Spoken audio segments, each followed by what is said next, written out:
already did it for each other. You're just late. Sorry. You hear me? Okay. Okay.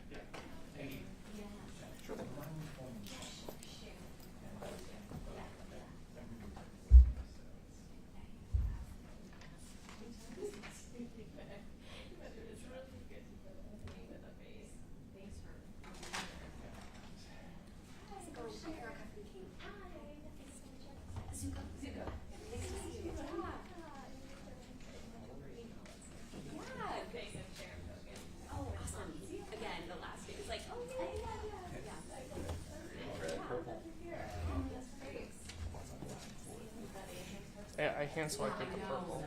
Like know the faces and stuff like that, right? I used to have purple. You know, how long? For 15 years. And then there's turnovers these days that like the faces change probably pretty quickly. Well, yeah, usually. It's like, does he want their shit? Like, oh, we got a engineer's like, oh, we got a brand new one. Yeah, give me like the oldest fucking one you have. Kind of. They put together now. They put them together and then there you go. They were saying it 3 times. It's like the these guys are always splitting at the end.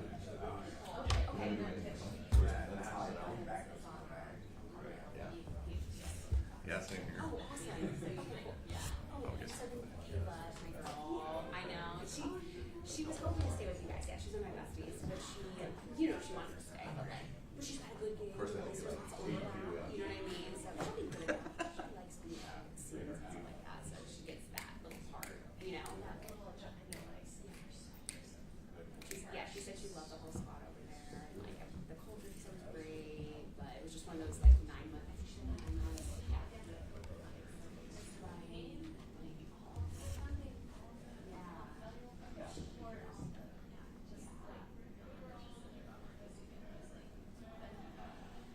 I know. But it was perfect for her because the way That was hilarious.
Good?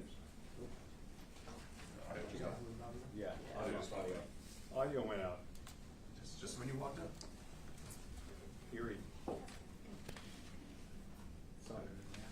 There it is.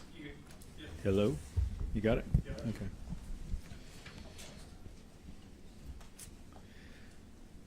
All right. Good morning. Thanks to all of you for joining us today. I am here alongside of King County Council Member Reagan Dunn, Council Member Teresa Mosqueda, Council Member Gurmai Zahalai. as well as Clint Jordan and Hillary Young from Pioneer Human Services, and others from our departments that I'll introduce to you in a moment. We're here to announce a number of new steps King County is taking to combat the scourge of fentanyl in our community, and what we're doing to prevent the tragic and increasingly common outcome of overdose. Fentanyl is an extraordinarily dangerous substance. It's cheap, it's easy to manufacture, it's easy to smuggle, and its prevalence in our community has grown and grown over the past 5 years, with overdose deaths more than tripling from around 400 in 2019 to more than 1,300 last year, and the same terrible stories unfolding all across the U.S. While other communities may look at this and see an unsolvable crisis, King County is taking action. Any effort to combat this threat to the lives and health of our residents must be coordinated, informed by experts, insights, and efficacy. That's why today King County is sharing our strategies to prevent more overdoses, to get people treatment, and most importantly, to save lives. Because treatment works. People can and do recover, but not from a fatal overdose. I'm going to outline new actions. You'll actually see 13 of these in the page you've been handed, but I'm going to outline in broad categories new actions based on science that the treatment works, that people recover. It's an approach that spans public safety, human services, public health, because battling this crisis takes many agencies, many disciplines, attacking it from many angles. And it is an approach informed through partnerships and community behavioral health providers and their staff experts, psychologists, counselors, peer specialists, MDs, PhDs, clinicians, leaders in their field and in this work. While we're focusing today on new ways to help people already facing substance use disorder, we also seek to stop fentanyl from reaching our streets in the first place. Last week, in partnership with the Homeland Security Investigations Division, the Sheriff's Office concluded a months-long operation that brought in more than 70,000 fentanyl pills, some 3 pounds of fentanyl powder, 31 pounds of meth, and more than a pound of heroin. I want to thank Sheriff Cole Tyndall and all of her colleagues for this great work. And I want the people of King County to be assured that we are doing everything we can to stop these potent, compact, difficult to detect drugs from reaching our communities. Let me draw your attention to the 3 main areas of our plan.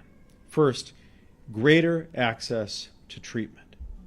Second, more prevention tools, including reversal medication and fentanyl testing. And third, investments in our behavioral health workforce. So let me tell you a little bit more about each of those 3 broad areas. First, we're reducing barriers to treatment. We've opened a new hotline for direct access to buprenorphine to treat opioid dependence. We're expanding mobile teams that will reach youth and adults in need of treatment. And with a new investment from King County, in a few months, we will open the doors on a new residential treatment facility that will treat individuals with both substance use disorder and underlying mental health conditions. It will be the only one of its kind in the county, and we are excited to partner with Pioneer Human Services, who is here with us today. This facility will play an important role, but we are going to need more facilities around the county to respond to the increasing need. The new program is made possible because last year, King County invested $30 million in partnership with 5 managed care organizations in our integrated care network. The investment created a 15% increase from Medicaid payments, helping stabilize behavioral health providers and workers in our region. And now partners like Pioneer can use that investment to open doors and get people on the path to recovery. Second, we are ramping up prevention efforts by increasing supplies of naloxone and testing strips and getting them in the hands of anyone who needs them, including emergency responders. Naloxone, which is sold under the brand name Narcan, is a nasal spray that can reverse opioid overdose if administered in time. It's not inexpensive, but it should be in as many places as possible, in schools, in businesses, in workplaces.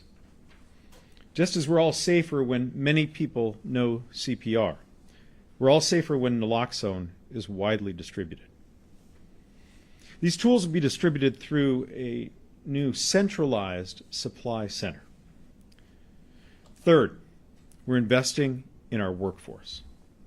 At King County, we envision a behavioral health system that is connected, accessible, culturally responsive.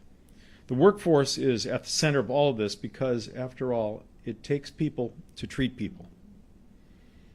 That means appropriately raising wages for the dedicated professionals already doing this work.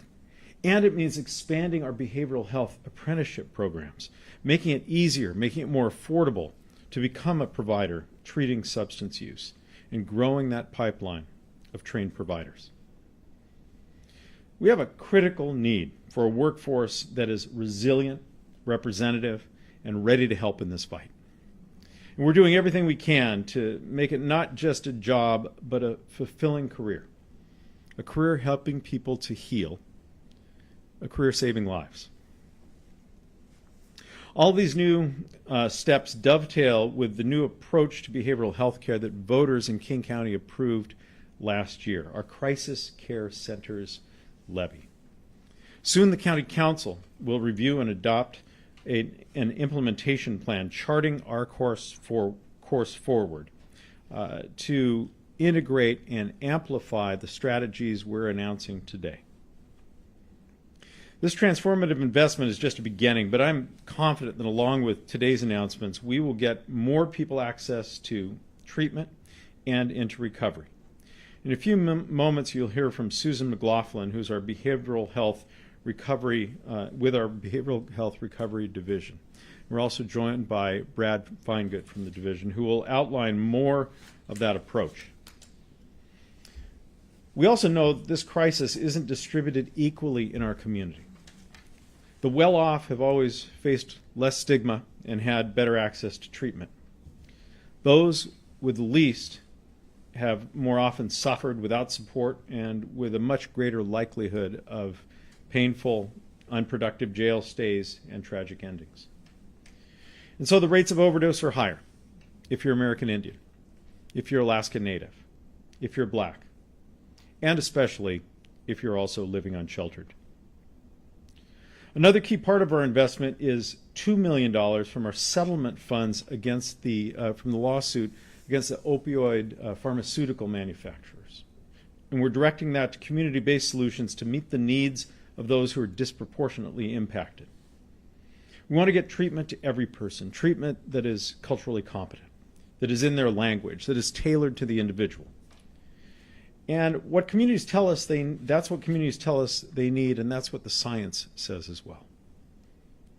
I think the overall theme you're hearing today is that solving this crisis will not be done by a single program or tactic. Our path forward must be broad and must bring people together across sectors and jurisdictions to forge a solution that will make a difference in the lives of the people we serve. Systems rallied together in response to COVID, but it required federal funding and a groundswell of support. We need that same level of support across all cities, with our state, with our federal government, to prevent the loss of life and get people the treatment they need when they need it. In the meantime, King County will continue to act boldly, and will do everything we can to ensure that every person touched by this crisis has the chance to recover and to build a fulfilling life here in their own community. And with that, it's my honor to introduce to you King County Council Member Reagan Dunn.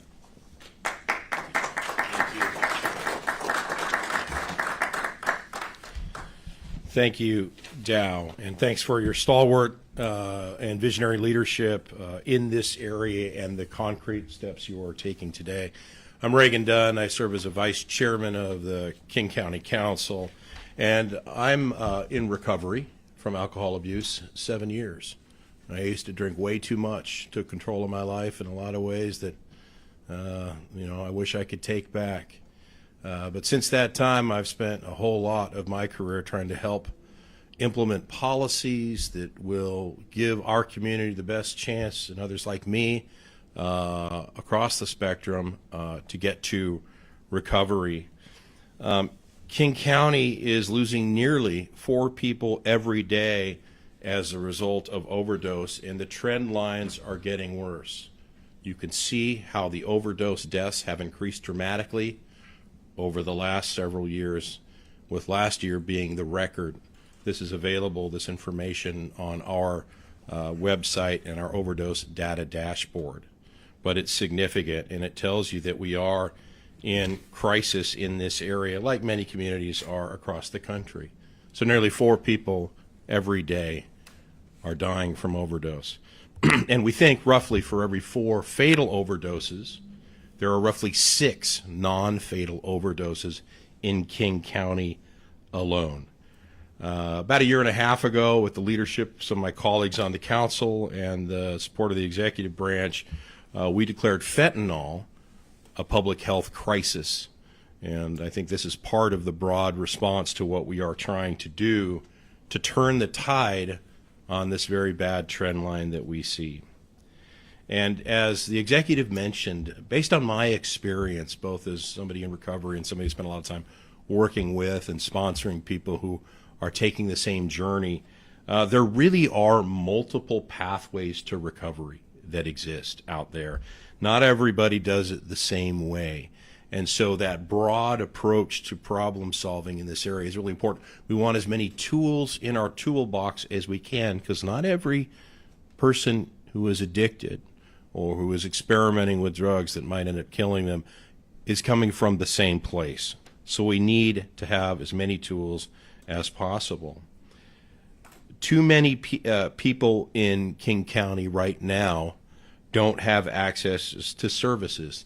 And there's a lot of different reasons, but let me just tell you some of the really important goals that I've come to believe very strongly as I work in this space in particular. Here's one key goal. Poverty or the lack of money or financial resources should never stop access to treatment. Money should never be a problem, and yet it is all the time. Another key goal. Race, national origin, ethnicity should never be a barrier to access to treatment.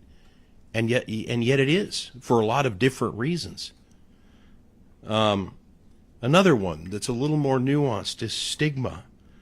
The stigmatization or fear of being identified as an addict or an alcoholic should never be an access to recovery. And yet we know that around 90% of people who have a problem won't seek treatment because of the stigma they believe they will face if they come out and admit that they have a problem.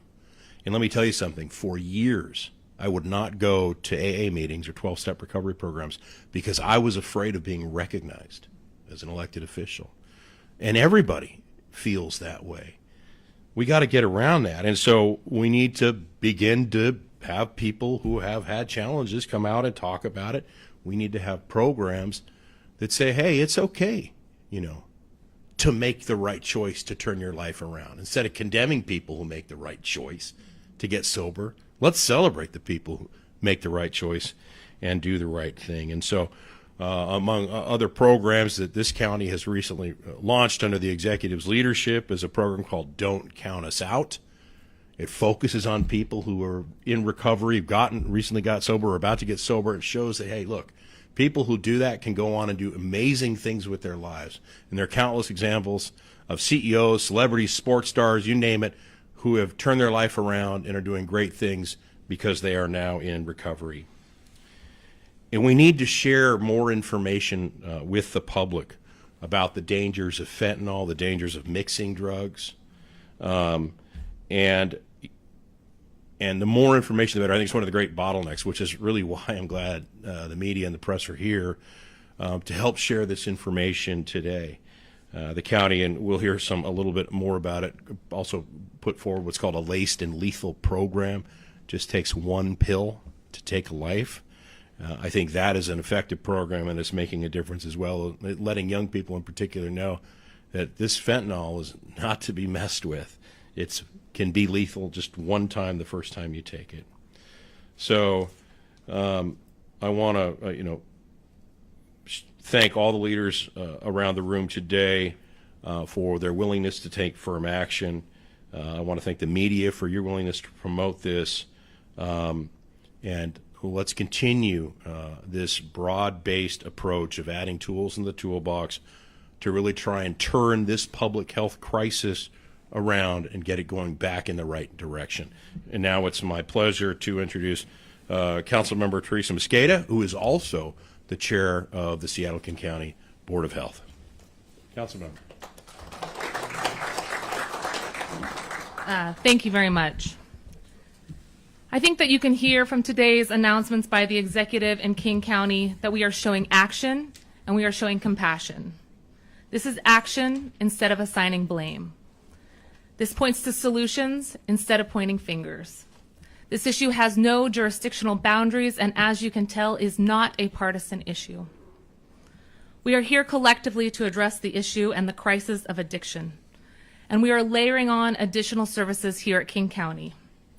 The announcement today is in addition to what the voters of King County approved last year, the 5 crisis care center levy locations, the mobile unit and response approach, the creation of additional workers to care for our most vulnerable.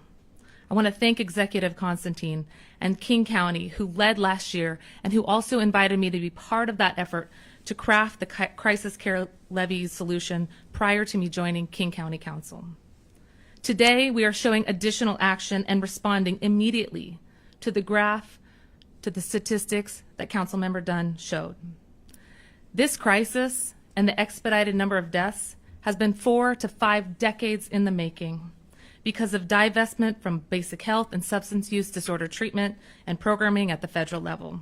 It has been exacerbated by the hardship and instability caused by the COVID crisis. And it has been accelerated, as Councilmember Dunn showed you. Over the last 3 years, we have seen accelerated numbers of deaths and overdose, given, as the Seattle Times reported over the weekend, and I quote, given the drug's broadening availability, declining costs, and growing potency. This requires additional action at every level of government, and here at King County, this is us stepping up. I have seen this crisis take the life of loved ones. I'm sure many of you have as well. I have seen it take the life of a sibling of my best friend. This has taken the life of people who were on the path to recovery and also people who had never touched this substance before the last few years. These people are no longer with us. This crisis, as we know, the crisis of addiction, knows no age or income limits. It knows no race or ethnicity restrictions. It does not just touch the unhoused or the housed. But we know, as the executive and Councilmember Dunn noted, that deaths and overdoses do disproportionately affect those who are Native, Black and Brown, lower wage workers, and those without houses. It affects them because they have fewer places to go and they don't have the resources to pay. I have seen firsthand the crisis in my community, and I know many of you have as well.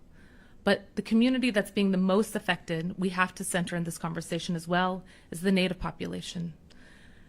Lummi Nation Councilmember Lewis came and visited with many of us over the last few weeks. He brought youth members with him and members of his tribe who talked about the crisis of losing family, losing children, losing parents, and seeing families separated because of the disproportionate numbers of deaths amongst tribal members. And we, here in the county, are responding to his statewide and national call for action as well. I have met with the firefighters repeatedly over the last 6 years in office, but also prior to that when I was with the Washington State Labor Council, who constantly talk about needing a landing zone to bring the people that they repeatedly see and respond to every day, a place where they can take people with substance use and behavioral health disorders, a landing zone for the, and I quote from the Seattle Times this weekend again, for the average 15 overdose calls a day that they responded to in 2015. Today's announcement is another way that King County is acting with urgency to be part of the solution by expanding behavioral health treatment, expanding medications for opioid use disorder, and preventing overdose and the use in the first place. All of these actions require workers. As you heard Executive Constantine note in the third pillar of our approach, it's focusing on the workers, the people who respond to the crisis, the people who provide care and deliver services. This is our behavioral health workforce who we need in order to create a strong community behavioral health system. For far too long, we've expected these frontline workers to work side by side with first-line responders like firefighters, yet human service providers often are qualifying for the same benefits they're trying to qualify their clients for, many living in their cars and many experiencing 40% or higher turnover rates. We continue through this effort announced today and in collaboration with the work that the voters approved last year to support the Crisis Care Center to make sure that we are creating a stable response system by investing in equitable wages and apprenticeship programs to train more workers to come into this field. Surprisingly, I am still asked, why are we investing in workers versus programming and services? Surprisingly, that question came up as recently as last November. It should be no surprise, though, if we want to create greater stability and we want those measurable, tangible outcomes. We want to see those statistics turn around, then we need to invest in the workforce that serves this complex population. The urgency of this situation demands that. It demands that we invest in the workforce, that we train and grow and retain our existing human service provider workforce. For them, we are better able to treat and prevent this fentanyl and substance use crisis. I'm thrilled to be here as well because I think that this helps on 3 levels. The first is that we are helping the first responders and the human service providers have a place to bring people. This creates landing zones that the firefighters and first responders have asked for. Our people that are being deployed, when we see people in moments of crisis, those first responders will have more places to bring people. Second, it helps the families who see people who are living in this moment of crisis, who are in the grasp of addiction, be able to find a place to bring people. And third, it helps those individuals who are dealing with addiction themselves. It helps people find a place with fewer barriers to get access to the care that they need in order to get stable. Last fall, prior to the passage of the Crisis Care Levy, my staff and I visited the call center, the Crisis Call Center, and we were able to listen in on a few of the calls. And there was a woman in her mid-30s who was calling in and saying, "I'm ready for treatment now." She had been on the line for 40 minutes, and to their best ability, the Crisis Care call center staff could not find a place to bring that person. Because across our region, and I don't just mean in King County, across the entire Pacific Sound region, there was not a bed available that day. We need to reduce any barrier possible when someone is ready to seek care to get them in, and this action today opens those doors. I'm thrilled to be here at King County with the leadership of Executive Constantine and the King County Council members who have been leading on this effort to grow the workforce and our compassionate, comprehensive approach in this county. This creates space, this creates a caring workforce, this creates action, and this helps create answers. And please help me in welcoming Councilmember Zahalai, who was the lead prime sponsor from the county on the Crisis Care Levy.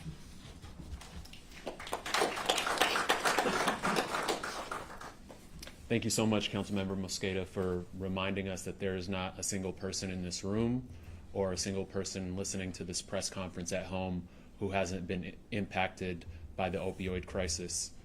Every time I see that chart that Councilmember Dunn pulled up, it shocks the conscience. I was at a town hall with Dr. Khan, who leads our Seattle King County Public Health Department, and he talked about how our morgues around King County continue to be full of bodies, because even after we endured the COVID-19 pandemic and its death toll, we're now dealing with the death toll of the opioid crisis. And I think the goal of this press conference is to show people and communicate to the public that King County is responding to this crisis at the scale of the need. The last time I was in this room, I joined Executive Constantine and regional partners to announce the Crisis Care Centers levy.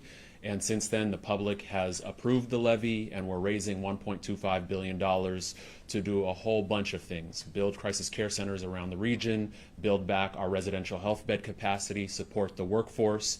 And I was thrilled to see that when Executive Constantine transmitted his implementation plan recently, we're not just focused on those long-term strategies of building buildings, because we know that there's a need now and we can't wait until new buildings are built.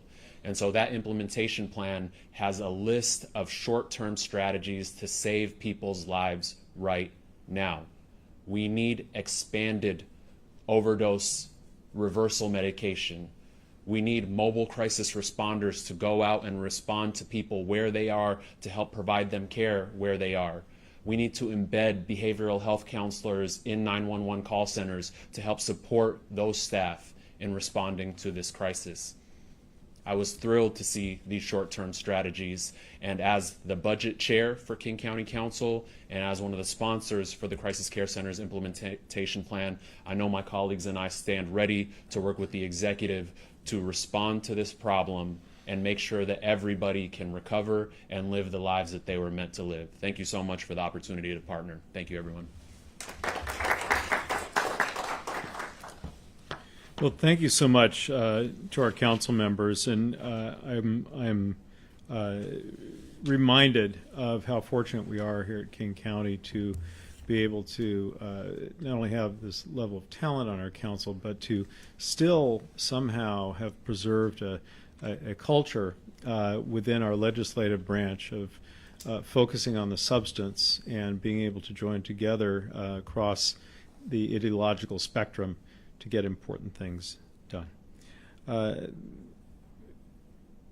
This issue of substance use disorder and treatment, as I said at the start, spans a number of departments and disciplines. It crosses silos, as we're always saying in this business. And we have folks in public health, in human services, in law enforcement, and elsewhere working on this. I want to introduce one of those folks to you right now from our Behavioral Health and Recovery Division, Susan McLaughlin.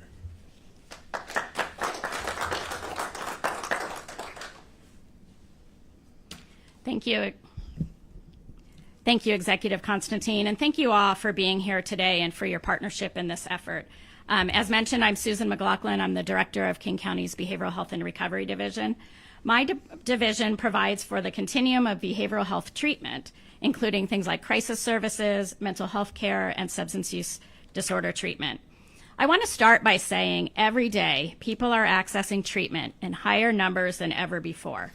The King County Behavioral Health and Recovery Division contracts and partners closely with community behavioral health organizations to serve over 30,000 people annually.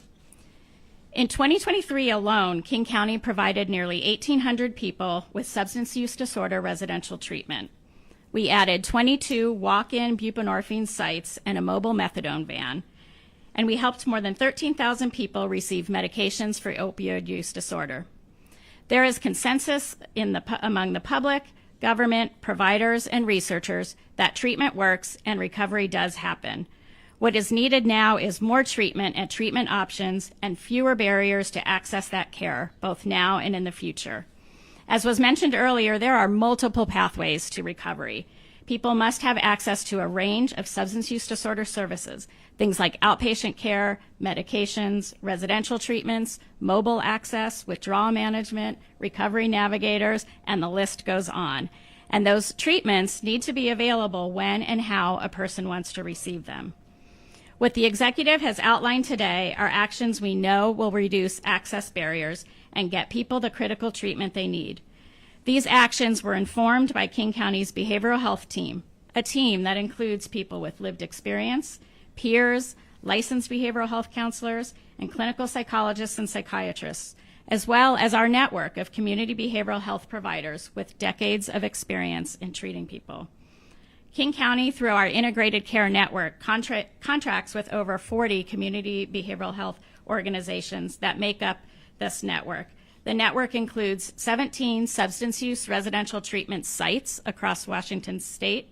We have 80 substance use disorder outpatient treatment sites for adults in King County and 56 substance use disorder outpatient treatment sites for youth.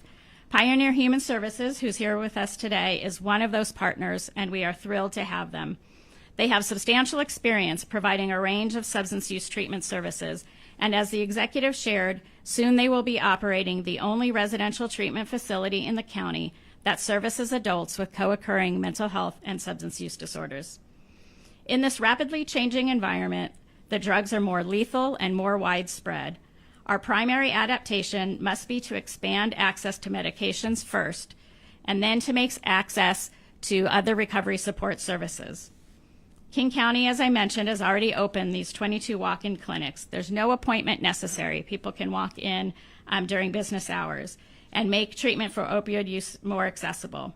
We are developing mobile access to medications and increasing our investments in our mobile crisis outreach teams to meet people where they are in the community. Like other substance use disorders, we pair medications for opioid use disorder with recovery support services, peer support, support groups, housing, employment, and more. We know there is more to do, but this is the kind of coordination it takes, and it requires every level of government to help save more lives. You've heard it here today. Too many of us have family members and friends, and we know what it's like to get a text or a call to learn that another life was taken by the crisis. Here are a few things, just so you know, that you can do right now. Carry naloxone. I do. Learn the signs of an overdose. You can go to kingcounty.gov and the Behavioral Health Division to learn more. You heard about our lacedandlethal.com site to access educational information. It also provides crisis lines and treatment resources. And of course, lastly, if you or someone you know is in a behavioral health crisis, please call our regional crisis line or 988. Thank you so much for being here today. And I now want to turn it over to my colleague, Brad Feingard from Public Health.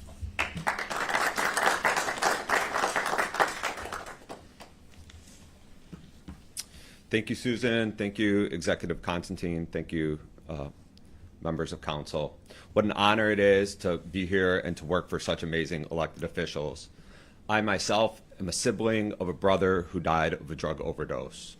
I want to share today some of the public health actions we're taking in collaboration with our community partners and other county divisions and service providers to prevent overdose and close the gap in access to care and recovery.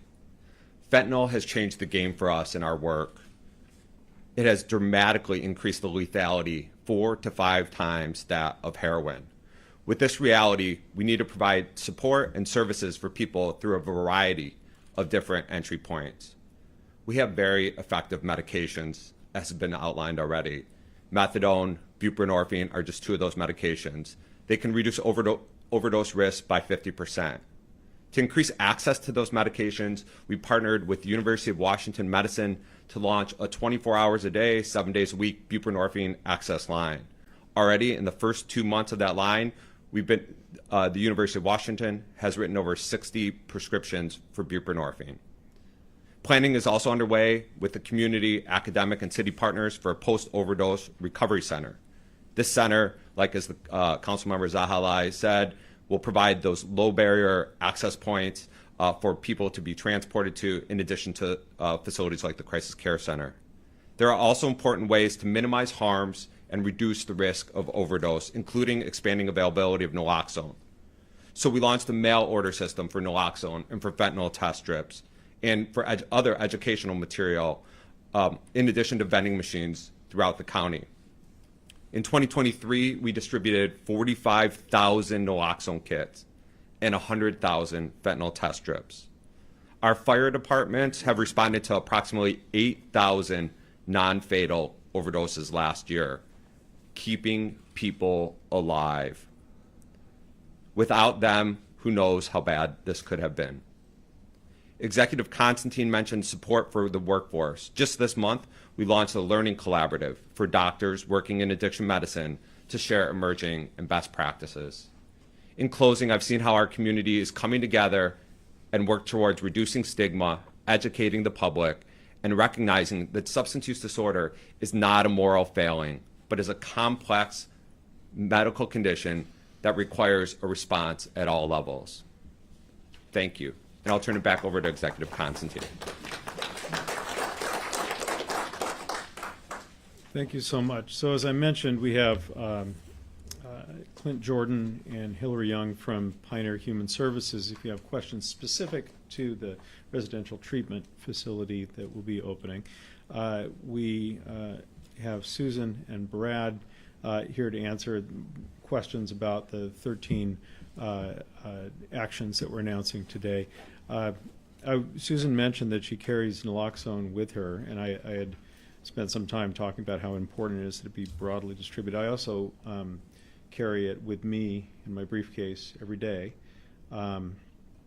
because it could be at any event I'm attending or as I'm passing through that someone is experiencing a crisis. It is really critical that we get this distributed as broadly as possible, not just to emergency responders, though that is critical, but to schools and businesses, workplaces, anywhere where someone might find themselves in crisis. They may not even be a person with a substance use disorder, but may simply inadvertently ingest something that's been contaminated with fentanyl. So this is a job for all of us, just like knowing CPR is a job for all of us, and I hope we'll step up to the responsibility.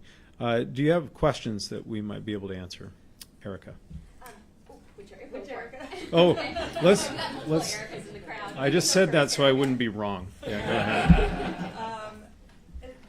The Seattle Times story that Councilor Mosqueda was citing from this weekend also talked about how the police chief, Seattle city attorney want to set a threshold on the number of overdoses a person can experience before putting them in jail. And I just wanted to get your reaction to that.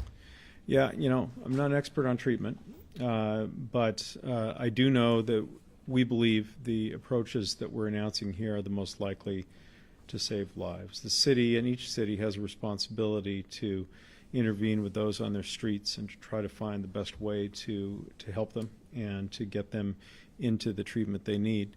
Our job here, the one that we're taking on, is to make sure those resources are available region-wide. If anyone here has anything more to say about law enforcement approaches, I'd be happy to have you do so. No? Okay. Can someone from Pioneer give us an update just on the timeline for that facility, and then what will the entry point be to get here? There will come from first responders. Can a family sign a loved one up? How does that work? Yes, so to your latter question, it's really all of the above. Our goal is to be as zero barrier as possible. There's obviously criteria that needs to be met via assessment, but one of the goals we have just as a provider in the system is to get individuals who need help access, whether it's through the doors of the new facility or somewhere else. As far as the timeline goes, we're targeting a 6-month open, so I think that puts us right now probably October, November, somewhere in there. So, thanks. Just to clarify, what are the specific clinical differences going to be between this residential center and the 5 crisis centers that will be? So we're probably a little bit early to get into the specifics as far as criteria of this program. We are still in the development, I would say, of some of the programming and what will be offered. My guess is what you would see is actually some overlap as the crisis care system still comes together fully as well. I think Susan has something to add. I was just going to add to that question. So the crisis care centers are set up to be a urgent walk-in level of care that somebody can walk into when they're a crisis. There are levels of care in the crisis center as well, including a 23-hour observation unit and crisis stabilization beds where somebody could stay for up to 14 days. When you think about a continuum of care, not everybody is going to need all three of those levels. Some people might need more than that. So it could be an entry point into longer-term residential treatment at the Pioneer Human Services facility as well. I wanted to ask about staffing in the behavioral health field. If there is adequate staffing for this kind of expansion, we've seen like when the counties purchased hotels, it took a while to get some of those up and running. Staffing shortages. There's definitely not adequate staffing, and that's why we stood up some time ago an apprenticeship program in partnership with the Service Employees Union to bring more people into the field. The wages have been low, and you have to sacrifice a lot to get qualified, and a lot of folks just cannot get over that hill. So we've been trying to provide what people need to be able to get into the field and stay in the field. I'm also co-chairing a national commission on mental health and well-being with the National Association of Counties, and this is a challenge all across this country. And so we're taking on directly here at King County, and the Crisis Care Center's levy, a component of it, is directed to that same effort to bring more people into the field and keep them in it. Do you have anything to add to that? Just that we're very fortunate to be able to simultaneously fill the gaps that are needed in our continuum and make large-scale investments in our workforce. Those workforce investments are starting now through some of our local sales tax dollars and will be expanded through the Crisis Care Center levy, so to meet that need. Let me just add to that. Yeah, there is a significant, this is a major bottleneck within the process. Licensed, trained professionals that work in the substance use area. SUDP is the acronym for their professional accreditation, and then trainee, you add the T, SUDP-T, trainee. And we have reached out to Green River Community College and are working on other educational institutions that might help be in a position to create a specialized unit for training that would help bring people out. Many years ago, you remember this emphasis on training teachers and paying the salaries more. I think this is an area where we could really help, not just through public but private resources as well as educational resources, to make sure that we have the boots on the ground to attack this serious problem. And so it is an area of increased concern. Some of it is being addressed by the executive's proposal today. How much can you say you're scaling up here as far as beds, treatment capacity? Do you have numbers as far as the program that's being done today? You might be, but so in terms of the co-occurring disorder treatment facility that Pioneer Human Services is opening, they will have 16. That'll add 16 new beds to the system. In terms of, we'll have to get back to you on some of the specific numbers. We might kind of crunch them in that way, but the goal is to create as much low barrier access as we can where people are in need and where they want to get services. And I would also draw your attention to the one-pager that you've all been handed, because it does have some more statistics in it, which I read, but I cannot recall at this point. Eric on the left. Yes, go ahead. On your left. Yes. This is kind of a tangential but related question. My understanding, and from this press release too, is that crisis response is going to, mobile crisis response is going to increase. I've heard that the mobile medical van is going to be restructured in some way to go along with more crisis services on the street. Can you talk about that at all? I'm going to allow someone else to do that. No, nobody knows. Okay. No. Right. We'll get back to you on that. Yeah, we'll get back to Talk you. about the mobile crisis teams, but I don't know about the mobile medical van. Thank you. Go ahead. So everything that's kind of being announced today, like this kind of strategic plan situation, is the funding already in place for all of this through the crisis care levies and the et cetera? So we are using existing funding to fund this. Okay. Crisis Care Center's implementation plan, when it's approved by the council, will be able to integrate with these strategies and amplify them to provide more of what we're calling for today. But this funding is already available and in place. Okay, so this is just like an update on the comprehensive approach. And actually committing more dollars to these different approaches. Okay. Yeah, no, please do. Go. I would just add to that. I think that that's a critical point for today. The county's not just waiting for the Crisis Care Center levy implementation to occur, which is underway.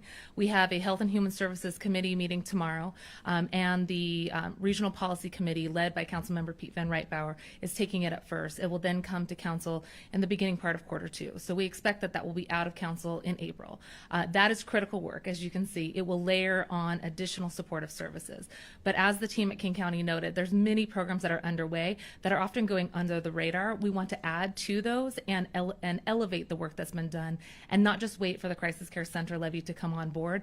With the additional number to call for prescriptions to be sent out, with the mobile aspect of this, with the focus on workforce development and the apprenticeship training, we're trying to scale up as fast as we can, given the statistics that we saw, given the deaths and overdose that Councilmember Dunn noted. I also think that today is part of the solution to actually acting. Right? I mentioned at the beginning, this is not just about pointing fingers, this is pointing to solutions. And instead of just declaring this to be a priority, we are acting as if this is a priority by putting more money and more people towards the solutions. Do one or two more questions. What's been done at Ground Zero? Sounds like every year we're at the same meeting, spending more money. The drug dealers, they're getting out of jail. What's being done at Ground Zero? Sounds like sometimes it's too late because it takes one pill. Well, I'm not entirely certain I understand your question, but let me give it a shot. So these drug dealers are going to jail, or they're not going to jail, they're not spending time, they're coming out. What's being done to, I guess, crack down on, selling? Yeah. So So the criminal legal system, as I mentioned, is an important part of this. And when people are arrested for selling drugs illegally, they can be booked, they can be tried, and the judges get to decide how long they stay. And that is the same with everyone who's brought into the jails. So the legal system has a life of its own, and it grinds away and determines exactly what penalty is going to apply to each crime.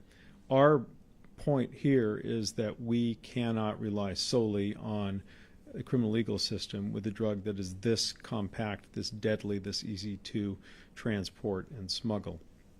We need to focus on the people who are actually at risk, get to them, provide not just education but also medical intervention to help keep them alive and help them recover. It is enormously frustrating. If we could simply rely on cops and courts, we would have been able to solve this problem a long time ago. But the fact is that these drugs are going to continue to slip through that net, and they're going to keep getting to people who are vulnerable and in danger of overdosing. Yeah. The question about the drug sampling program, how's that going to be facilitated? Will users be able to access, and how will they be able to protect their anonymity or ensure that they're not going to be arrested, for instance, under Seattle's new public use ordinance? That's you. Yeah, great question. Thank you. So that program, which has been going on for a little while, operates at locations where people who access services to harm reduction services already go in an anonymous way.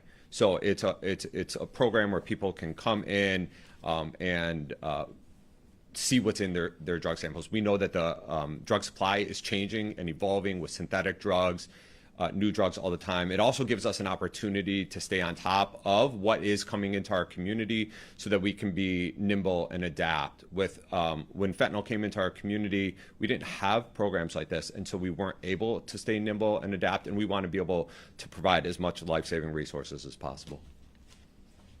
Last one. Thank you. Just to go back to one of the earlier questions, people who really need treatment but refuse it. These things that are announced today, is this seen as a way to address that? These walk-in clinics, these naloxone kits, the mobile units. How do we help the people who refuse help? Yeah. Well, I'm going to let some of our experts respond to that. There's a question I ask a lot as a layperson. It's like, why can't we just make them take treatment? And there are a range of strategies to try to get someone so that they're willing to accept treatment, but These folks who are experts in the field can probably, or maybe folks from Pioneer can tell us a little bit more about what it takes to get someone into actual treatment. So I'll just say, I think we've messaged this, that there are multiple pathways to recovery, and it can often take multiple engagements or multiple touch points until a person reaches that point of being ready. I think Councilmember Mosqueda's story that she told is just exactly what the system needs to do at the point that a person is ready. We don't know when it will be. We don't know what event, what time period, what will happen. But when it's ready, we need immediate access to that treatment so that people can move when that door is open for the moment that it is open. So it's having as many touch points, being flexible. We need a very flexible, nimble system. That's why we're talking about mobile. That's why we're talking about walk-in, residential. The pathways just vary so much. So as much access as possible, lowest barriers as possible, so that the minute that a person says they're ready, we can send them to the appropriate place to get care. I think the only thing that I'll add to that is it's often a misnomer that people don't want help and don't want to get better. It's up to our system to be adaptable to what people's needs are. The 24/7 buprenorphine line is a great example. We have over 160 locations across the county where people can get buprenorphine anyway, yet having this phone access line just provides another opportunity. And so going to where people are at, we know from a lot of our survey work that people are willing to accept the help.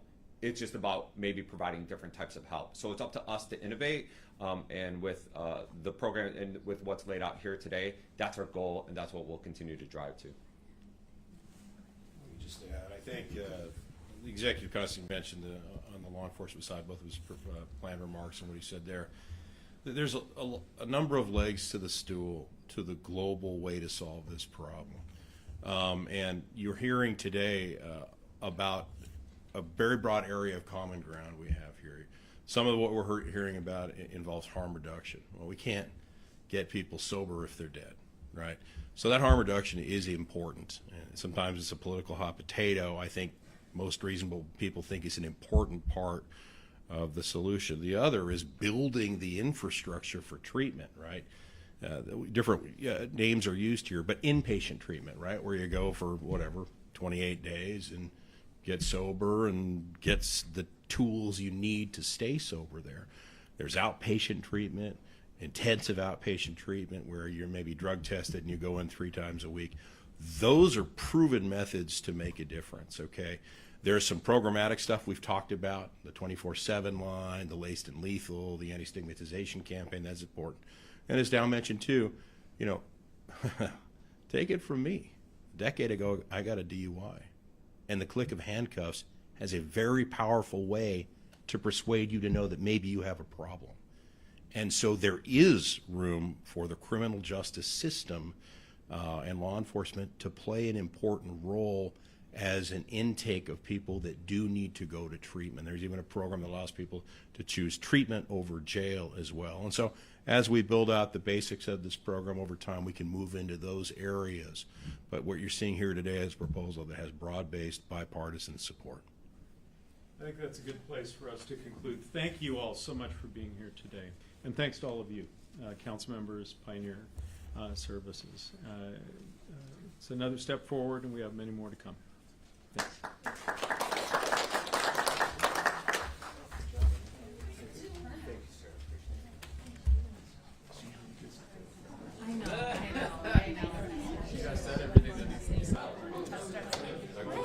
If you guys need extra visuals, there's Narcan and fentanyl. Thanks for including me down. Appreciate it. Thank you so much. That was